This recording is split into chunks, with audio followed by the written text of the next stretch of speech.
E aí, né, a proposta foi que eu trouxesse o tema aí de ferramentas criativas da TCC infantil, técnicas que funcionam de verdade no consultório.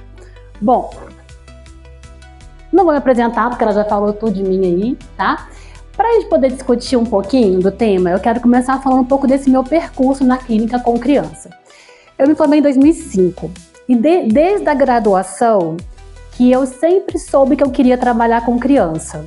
De lá para cá eu já mudei N coisas assim no meu percurso, na minha formação, em tudo que eu fui fazendo, como que eu pensava na época que eu penso hoje. Mas trabalhar com criança sempre foi algo que eu queria. E quando eu terminei a faculdade, a TCC estava muito no comecinho, né? E o pouco que a gente tinha ainda era muito voltado para o adulto.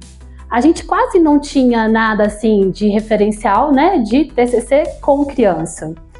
E aí, quando a gente ia para a clínica com criança, em termos de ferramentas, né, de instrumentos, de material para a gente poder utilizar ali, o que a gente tinha? Era muito aquele lúdico ali do desenho, tinta guache, família terapêutica, alguns brinquedinhos, né? O consultório era isso que a gente tinha ali para trabalhar, né?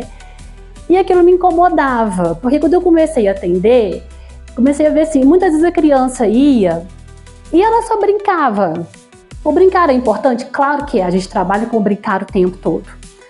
Mas a sensação que eu tinha é que não tinha tido um engajamento, não tinha tido uma compreensão, né, do porquê da criança estar ali naquela terapia, do porque a gente sabe, né, quando a criança vai para um tratamento, quem leva é os pais.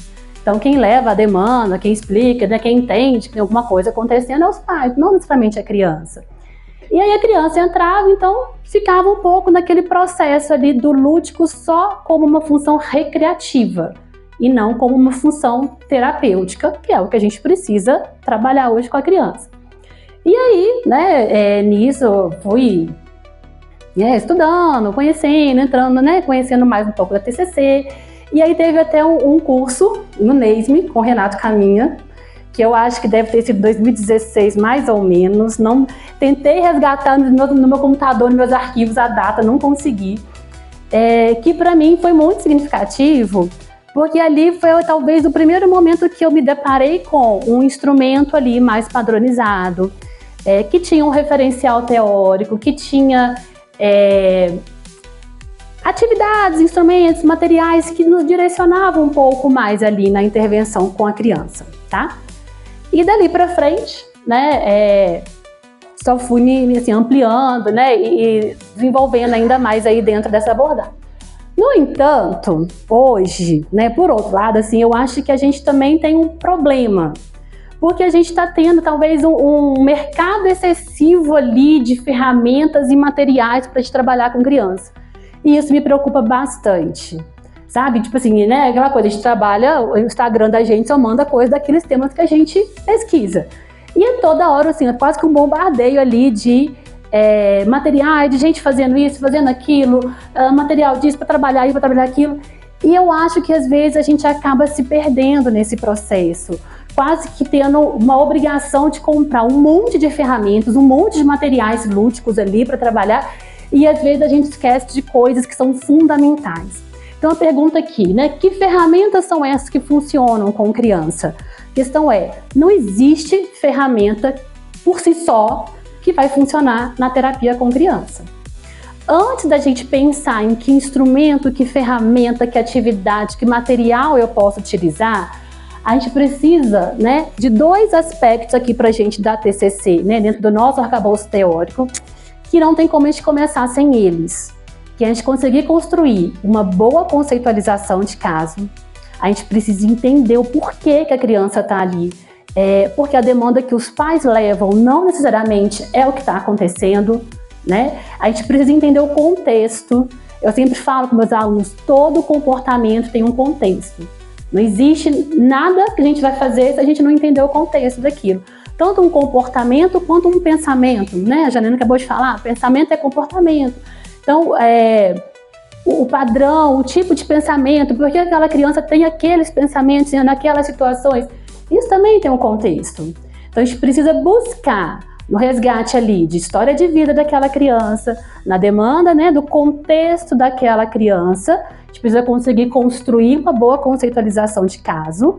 Aí sim eu vou ter os meus alvos terapêuticos, aquilo que eu preciso trabalhar com essa criança.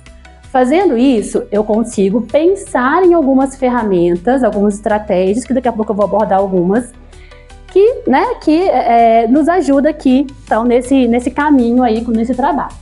Outra coisa é a nossa relação terapêutica. A gente também está sempre aqui discutindo da importância de ter uma boa relação terapêutica com o nosso paciente.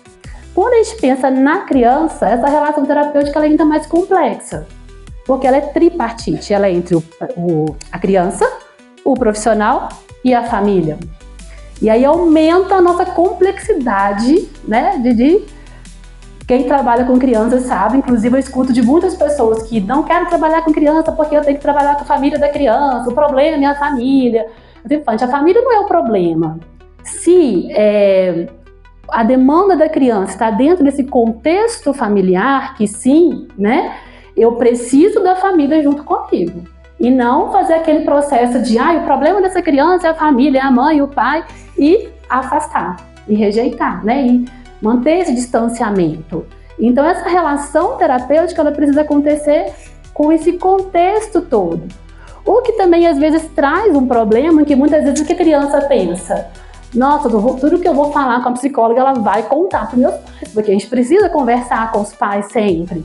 Então isso é um processo difícil, que eu não vou ficar entrando muito nisso aqui, senão a gente teria uma outra palestra só sobre isso, mas que eu acho que é super importante, que quando a gente pensa nesses dois tópicos, aí sim, né, a gente pode começar a pensar em algumas estratégias eficazes, tá? Como eu disse, a estratégia não vai ser eficaz só por ela mesma, mas dentro de todo esse raciocínio clínico. É importante a gente ter uma boa interação, então, com essa criança dentro desse processo, dessa aliança terapêutica, né? Convidar ela a participar. Eu falei assim, toda criança está na escola, elas estão muito acostumadas com o discurso pedagógico do você tem que fazer isso, você vai fazer isso, ou daquela coisa do ensinar, né? Eu ensino, você aprende. E a gente precisa mostrar para a criança que aquele espaço não é esse espaço onde eu vou ensinar apenas. Ela precisa fazer parte do processo. Por isso a gente precisa desenvolver técnicas que são mais interativas e experienciais. Depois eu vou deixar umas referências de livro para vocês, né? E de acordo com tudo que a gente vem falando aqui agora de manhã, todo esse movimento atual aí da terceira onda, né? Da terapia do esquema, da ACT, isso vem trazendo para a gente conseguir pensar mais nessas estratégias experienciais. E esse movimento vem acontecendo com a criança. Tudo começa do adulto para depois para a criança. Mas a gente vem vendo também uma literatura mais avançada, tanto a terapia do esquema quanto da ACT, e que vem trazendo isso. Então a gente precisa disso para que a criança entenda que ali, lá no consultório, naquele trabalho que ela está fazendo ali, ela não está ali só para a gente ensinar, para a gente falar como que ela tem que agir, como que ela tem que fazer, o que precisa mudar. Mas ela precisa fazer parte disso. Então, a gente precisa envolver a criança nesse processo terapêutico, fazendo exercícios com ela e não para ela, né? Eu brinco assim que ter recurso é legal, ter material é legal, mas às vezes a gente planeja toda uma sessão, né? Vou usar isso, vou usar aquilo, e vira uma aula. Então, a gente leva um monte de coisa para ela. Quando a gente constrói com ela, a gente precisa conhecer algumas ferramentas, algumas estratégias, mas a gente não vai levar uma sessão já pronta para ela, entendeu? E aí até talvez uma das dicas aí, seria até a gente levar sempre mais de um recurso, de um material e perguntar para ela qual você prefere hoje, com qual você quer trabalhar, ao invés de levar hoje vamos fazer isso, né? Outro dia aconteceu recente agora, dentro de umas 2 semanas, eu tinha comprado um livrinho novo lá de algum assunto e tinha tudo a ver com um paciente meu, aí ele chegou e falou, nossa, hoje a tia Cris trouxe um livrinho bem bacana pra gente trabalhar. Aí ele, ai tia, livro, eu não gosto de ler, livro não. E ele é um menino que não gosta muito, tem uma dificuldade no processo pedagógico, a leitura para ele é algo aversivo, né? Aí eu, não, tudo bem, então vamos fazer outra coisa. Não quer dizer, a criança precisa estar motivada, tem que ser coisa que ela gosta, né? Senão a gente acha que a estratégia que a gente pensou, que a gente quer levar é maravilhosa e não vai funcionar, porque ela não vai engajar. E às vezes a gente sai com essa sensação mesmo, assim, nossa, parece que eu fiz tudo e não foi interessante para a criança, tá? Bom, Depois dessa introdução, então, eu trouxe aqui 3 ferramentas que nos ajudam, então, nesse processo, tá, que a gente está discutindo aqui, que é a gente usar filmes, as metáforas terapêuticas e o uso de desenho. Usando filmes, então, aí como recurso, né, terapêutico, os filmes, eles vão nos ajudar bastante, porque, né, eles são um instrumento lúdico, toda criança assiste filme, e hoje em dia a gente tem uma série de filmes, assim, eu acho que o cinema infantil mais atual vem trazendo toda uma mudança na forma mesmo de abordar, e não precisa ser filmes tipo Divertidamente, que é um filme específico de emoções, mas praticamente acho que todos os filmes hoje têm alguma cena, tem algum contexto que a gente consegue resgatar alguma coisa, né? Além de trabalhar com criança, eu tenho 2 filhos em casa, 2 crianças de 6 e de 11 anos. Eu assisto muito filme infantil. E vira e mexe, estou lá em casa, às vezes, vamos assistir esse filme. Eles me colocam um filme que eles querem ver. Quando eu estou no meio do filme, eu falo, nossa, essa cena tem tudo a ver com a gente pensar sobre tal e tal demanda, né? O filme do Sonic, eu fui assistir por conta dos meus meninos, eu fui assistir no cinema. Eu tenho 2 pacientes fissurados em Sonic, e no final ele tem todo um resgate, uma questão ali de regulação da raiva do Sonic, todo um contexto. Eu falei, nossa, maravilhoso, né? Então são recursos que faz parte do contexto da criança, que elas gostam, né? E é claro que a gente sempre vai buscar filmes ali que sejam do interesse deles, tá? Vantagens, então, da gente trabalhar com filmes, né? Tem uma alta aderência, tem fácil acesso, tem uma disponibilidade maior para interação, traz uma curiosidade, né? É uma linguagem da criança, tem toda uma questão de imagens e tal, temas, eles estão falando sobre os filmes lá entre eles, né, na escola. Traz uma curiosidade, familiaridade com essa atividade, traz um encorajamento, fornece modelos frente a determinadas situações ali do contexto. Então, ajuda a gente, não é só eu falando para a criança, o que você acha de agir assim, fazer tal. Não estou sugerindo nada. Ali no filme, ela está aprendendo, ela está tendo modelos, né, para que ela possa refletir e problematizar, tá? E também nos ajuda aí nessa expressão de sentimentos. Aqui uma sugestão, a gente poderia pensar N formas de trabalhar com filmes, tá? É só uma sugestão. A gente poder escolher um filme que tem uma temática ali do conflito que tem a ver com o nosso paciente, e aí tem que usar a criatividade, conhecer de filme, que tem várias coisas, tá? Depois a gente pode pegar o resgate ali daquela cena, daquele tempinho ali do filme, trabalhar com a criança, leva aquela cena, discute com ela, depois a gente pode pegar alguns bonecos e fazer ali um roleplay com ela. Crianças amam fazer esse roleplay, assim, é uma coisa que eu uso demais em vários contextos, assim. Quando a gente está falando sobre um assunto, então vamos fazer uma dramatização sobre isso, e vamos brincar, e pá, é muito legal. E ali a gente está oferecendo modelos, possibilidade para ela se expressar, e não só a gente oferecer o modelo, mas também ter a expressão dela, né, a participação dela, ela consegue se engajar, abordar, falar mais também sobre o que ela pensa, tá? Outra sugestão, tá? Para a gente usar filme, por exemplo, como possíveis identificação de problemas e estratégias de resolução desses problemas. Como eu falei para vocês lá no começo, às vezes eu fico preocupada da criança não entender o porquê que ela está ali. E ela precisa entender, claro, numa linguagem que não vai ser, né, agressivo nem aversivo para ela. Então, por exemplo, a gente pode usar o filme, né, algum tema, algum tópicozinho ali do filme que tenha a ver com a dificuldade que é a demanda dela, como, por exemplo, dificuldade de lidar com raiva, dificuldade de fazer amigos. E a gente mostra, e a partir ali daquele trecho ali do filme, né, a gente começa a fazer sugestões de qual que é o problema apresentado por aquele personagem do filme. O que você acha disso? Como é que ele poderia solucionar? E ali a gente começa aí engajando e trazendo a criança, então, para o cenário, discutindo também sobre ela, e não só sobre o filme. É uma forma da criança externalizar o problema, né? Não é ela, o problema não é com ela, é com o personagem. E ali, aos poucos, a gente vai fazendo esse processo, essa construção. A gente faz essa reflexão e tal, e depois a gente pode, né, discutir ali qual que é o problema vivenciado, como reagir frente a esse problema, como é que cada um reage diante do problema, e até pensar em formas diferentes de reagir diante daquele problema, enfim. Isso é uma sugestão de livro, não sei, quem trabalha com criança, assim, é um livro bem legal, chama Luz, Câmera e Ação, Filmes na Prática da Clínica Infantil. São vários capítulos, cada capítulo vai abordar algum tema específico, com filmes, aí vai sugerir filmes, direcionar ali com atividades para a gente poder fazer, então vale a pena adquirir. Outra estratégia, outra ferramenta que a gente pode utilizar é o uso de metáforas, né? Já foi até abordado aqui também na primeira palestra. Essa questão das metáforas tem sido bastante estudada e trazida agora, principalmente nas terapias de terceira onda, né? E por que ela é importante, assim? Com adulto ela também é usada, né? Mas com criança eu acho que ela ganha um cenário ainda mais importante, porque a gente vai, através de uma outra linguagem, né, trazer uma ruptura, assim, a gente vai romper um pouco aquele padrão de linguagem e de comportamento que essa criança criou, tá? Que essa paciente, essa criança, adolescente criou. Então, quando ele traz uma demanda, por exemplo, ela acha que ela chega na escola e ninguém cumprimenta ela porque ninguém, né, quer brincar com ela não tem amigos. Né? Ela começa a criar ali um padrão desse pensamento e aí ela começa a agir em cima disso, é uma linguagem que ela cria.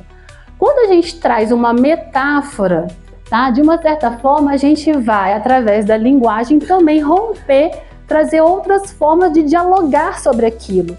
Né? Porque às vezes quando a gente fala para a criança assim, mas será que ninguém te cumprimentou? Começa a fazer um questionamento, começa a trazer algumas problematizações, nem sempre ela, não, mas realmente ninguém me cumprimentou.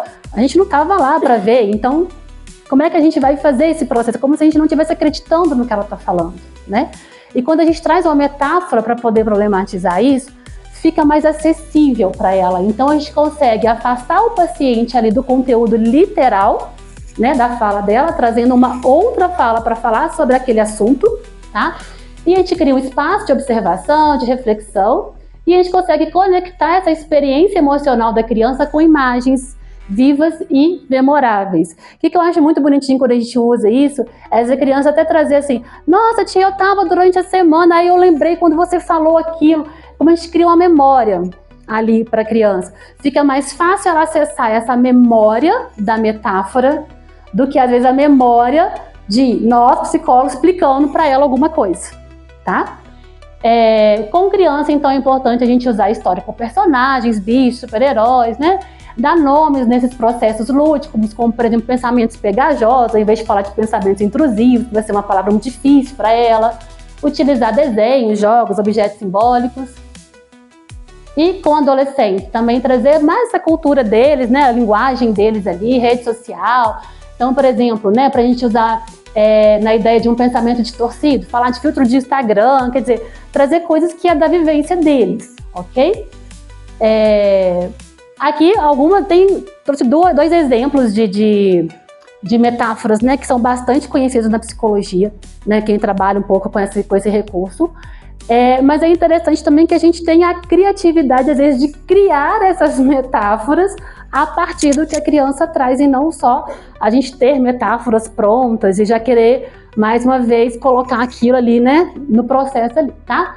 Não sei se vocês conhecem essa armadilha de dedo chinesa, né? Tem aquele negocinho ali que chama, armadilha de dedo chinesa, que se a gente puxar ao mesmo tempo os dois dedos, ele não sai, tá? Então serve pra gente poder trabalhar um pouco essa questão de quando a criança tem resistência, né, com o problema, tá? E aí a gente puxa, explica para ela que quando a gente tenta controlar ou evitar pensamentos e emoções negativos, o que geralmente acontece é o quê? Gera mais sofrimento, porque a gente tensiona e o negocinho não sai do dedo, tá? Quando a gente consegue relaxar, a gente consegue relaxar a armadilha ali, é onde que o dedo sai. Então é daí pra gente falar, olha, empurrar os dedos para dentro é como aceitar a situação, reconhecer, permitir que pensamentos e emoções existam sem julgamento, que leva à liberação e ao alívio. Então, uma forma de explicar isso para ela, olha, às vezes a gente precisa o quê? Ao invés de a gente brigar contra o problema, tem, né, aumentar a tensão, ou até a regulação da raiva, quando a gente está com muita raiva, a gente tensiona, a gente não consegue resolver o problema, tá? E eles adoram. O que eu fiz? Eu comprei Mercado Livre, essas coisas, uma caixinha que vem um monte daquele negocinho ali, acho que uns 150, e aí eu dou para a criança levar para casa. Eu trabalho muito com essa questão de dar materiais para levar para casa e aí eles adoram, assim, e fica super divertido, tá? A metáfora de óculos especiais, né, também muitos apóstolos devem conhecer. A gente fala, muitas vezes podemos perceber as coisas que acontecem como se estivéssemos usando um óculos especial. Com eles podemos mudar completamente a aparência das situações ou dos objetos, de forma que as coisas podem parecer maiores e mais importantes do que seriam sem os óculos. eles funcionam como lupas, transformando coisas pequenas em coisas grandes. Então, aquela ideia da gente trabalhar até esse exemplo que eu dei, a criança que acha que porque um coleguinha não cumprimentou, então ninguém o cumprimenta. Porque um dia foi mal na prova, ele sempre vai ir mal na prova. Então, vai criando essa distorção aí. A gente conecta, né, a historinha ali, a metáfora, com a demanda da criança. E aí, os óculos especiais funcionam como um mecanismo de proteção ou precaução para perceber os menores indícios e sinais de que você está passando no momento pode ser semelhante a alguma outra experiência que se demonstrou dolorosa em outro momento anterior. Claro que a gente vai tentar usar uma linguagem o quê? Mais falada e não lendo, para não ficar uma coisa mecanizada.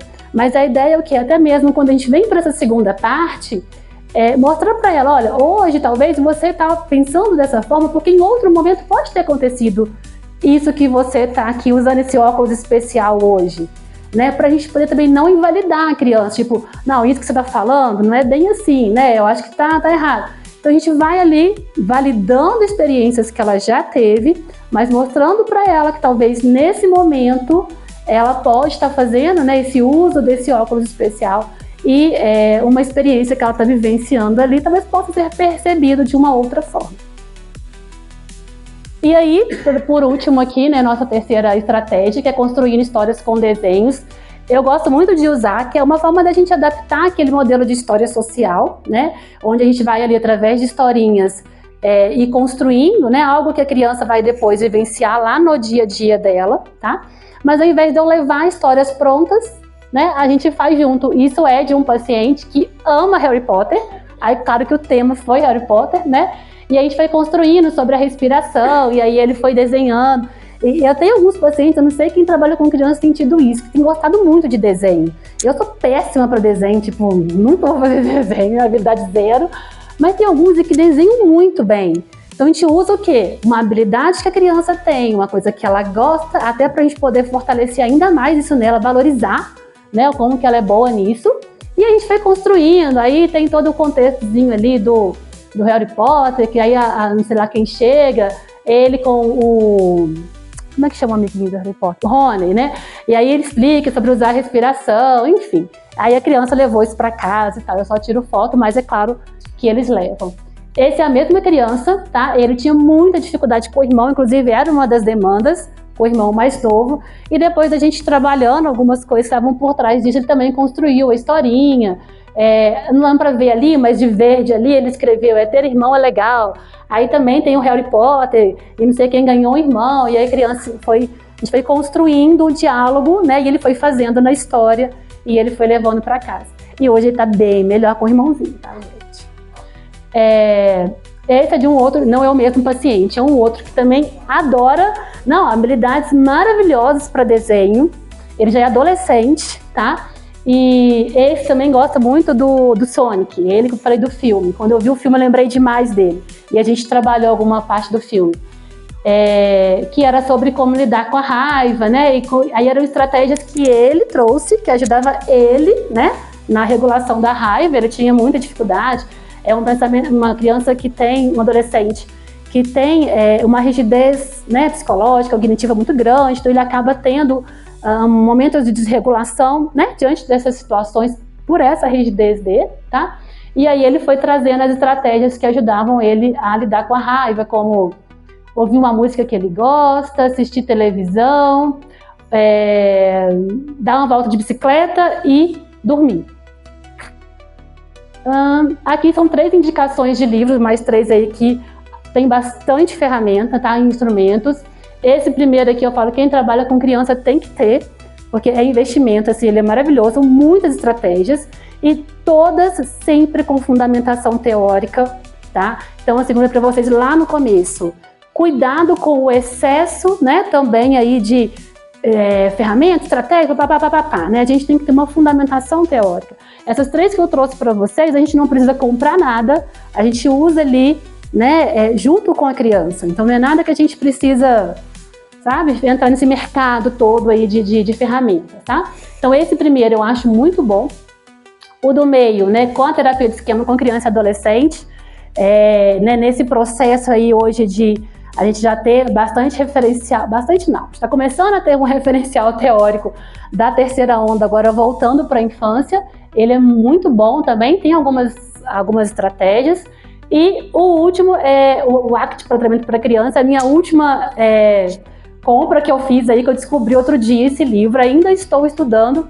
Ele, não sou uma pessoa que trabalha com ACT, mas venho estudando e tem muitas coisas interessantes. Ele também tem bastante estratégia, inclusive bastante estratégias experienciais, assim, para a gente trabalhar essa questão mesmo da criança conseguir se conectar com a demanda dela e não apenas ser alguém trazido pela família, assim, tá?